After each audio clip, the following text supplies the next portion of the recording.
Ration வீட்டுக்கு வந்துட்டேன்டா. சீக்கிரம் கிளம்பிவா. ஓகேவா? என்னடா நான் இந்த பக்கம் காத்து வச்சுக்கிட்டு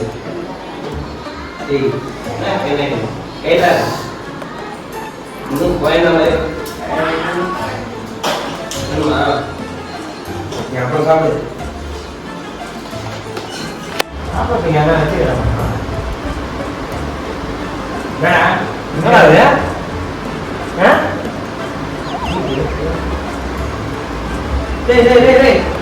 போடாத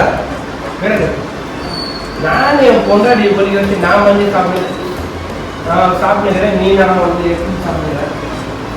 எது வேலை இருக்கும்? சரி வெளியே போகலாம்ண்ணா. பார்க்கலாம். எங்க வெளியே? எனக்கு வேலை இருக்கு. என்ன வேலை இருக்குது? வேலை இருக்குதுடா. வீட்டில் 1008 வேலை எது எடுத்து அது வேலை இருக்குடா. என்ன வேலை இருக்கு? சும்மா தான் இருக்கிறேன். வரதேசி, நீ சும்மா இருப்பாந்தாலும் உன்னை டீ கடை கூப்பிட்டது.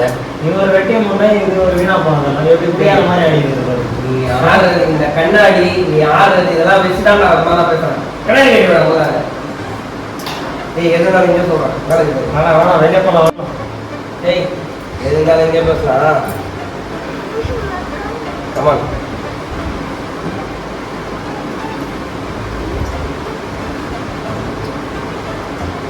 எனக்கு நல்லா தான்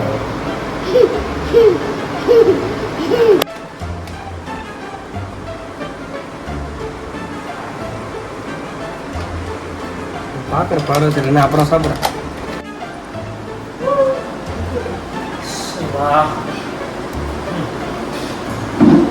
ஏய் என்னோட வீட்டு மாதிரி குழந்தை இடத்துல கூப்பிட்டு வரலாம்.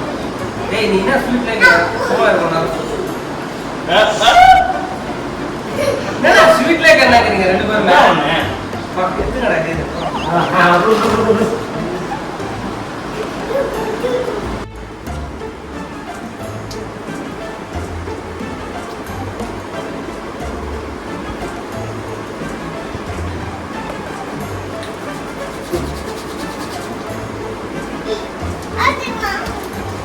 இதுதானடா இவ்வளோ பண்ணீங்க.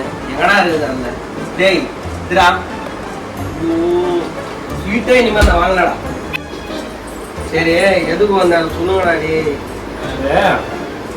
பிஸ்னஸ் மேன் தான். டேய் டேய் கண்ணாடி கேட்டான் முதல்ல. பிஸ்னஸ் மேன் நாம என்ன பிஸ்னஸ் மேன் எல்லாரும் தெரியும். ஒரு யூடியூப் சேனல் ஓபன் பண்ணலான்னு இருக்கோம். யூடியூப் சேனல் ஃபர்ஸ்ட் யூடியூப் சேனல்லாம் என்னன்னு சொல்லுப்பாங்க. யூடியூப் சேனல் தான். யூடியூப்ல இதெல்லாம் போடுவாங்க. யூடியூப் சேனல்னா என்னன்னு தெரியும் எனக்கு. யூடியூப் சேனல் என்ன தெரியும்? அது வந்து உனக்கு எப்படி தெரியும்? அது சொல்லு. யூடியூப் சேனல் நீ என்ன பண்ண போற? முதல்ல அந்த கோமாளி கண்ணாடியை கைட்டு வாங்கிட்டு கொடு. நீ டென்ஷனா நீ டென்ஷனா முட்டாள் முட்டாள் முட்டாள்னா என்னடா இங்கிலீஷ்ல? இடியட்ஸ். அப்ப அதே சேனல் பேர் வச்சிடலாம். ஓகே. ஆனா வெறும் இடியட்ஸ் நோக்க முடியாது. என்ன பண்ணலாம்? ஒல்லி குச்சி அந்த 2 தடி மாடுங்க அதெல்லாம் வச்சு அப்படியே ஆரம்பிக்க வேண்டியதான். அப்ப அவன் ஒல்லி குச்சினா நீ யாரா? டேய் என்னடா பிரச்சனை உண்டு? என்கிட்ட வரவனா ஒன்னும் பசியா வரானுங்க. சரிடா நீ சொன்னா டக்குன்னு சொல்லி முடியாது. நான் சொன்னேன்டா இந்த ஒல்லி குச்சி அந்த 2 தடி மாடுங்க நீ நானு. ஆனா அவனுங்க பேர்லாம் போட சொல்லுவானுங்களே அவனுங்க. அவனுங்க பேர்னா என்ன? இப்போ என்ன நசீர், அப்புறம் அபூபக்கர், அப்புறம் சித்திக்கு, அப்புறம் வந்து என்னது அசேனு அப்படின்னு போட்டு இடியட்ஸ்னு போடணுமா அவனுக்கு? அவ்வளோ பெரிய பேர் பார்த்தா யூடியூபே தாடாடா. நசீருக்கு என்ன? சரி என்ன? அபூபக்கருக்கு ஏ, சித்திக்கு எஸ், ஹுசேனுக்கு எச், அசேனுக்கு A, N A S H A. நஷா வருது. நஷா இடியட்ஸ். அவ்வளவுதான். டேய் அவன் பெரிய பிசினஸ் மாதிரி பேசுறேன். நீ நடுநடுல புஞ்சடா பேசுறீங்க. அப்போ நஷா இடியட்ஸ்.